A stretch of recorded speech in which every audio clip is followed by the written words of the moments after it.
तुमच्याकडे या पदार्थाला काय म्हणता पुढे सांगतेच. तर या साडीवरचा ब्लाऊज मला आज कटिंग आणि स्टिचिंग करायचं होता, पण माझ्याकडे अस्तरच नव्हतं. मग माझ्या पिल्लूने मला अस्तर आणि दोरा आणून दिला.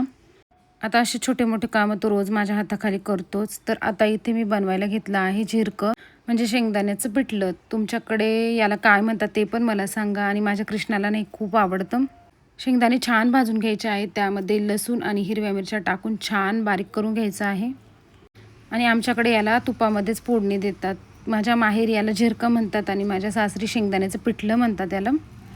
आता इतकी सिंपल रेसिपी आहे. फक्त देशी तुपामध्ये याला जिऱ्याची फोडणी द्यायची आहे आणि यामध्ये आपण हे बारीक केलेलं मिश्रण ओतून व्यवस्थित पाणी वगैरे घालून मिक्स करून घ्यायचं आहे आणि चवीनुसार मीठ टाकून याला व्यवस्थित हलवून घ्यायचं आहे.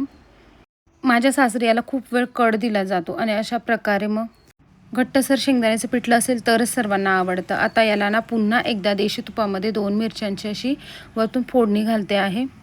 यामुळे याला अप्रतिम अशी टेस्ट येते. उपवासासाठी सुद्धा हे बनवलं जातं, फक्त त्यामध्ये लसूण टाकायचं नाही आहे. तर हे खूप टेस्टी लागतं, एकदा नक्की बनवून बघा.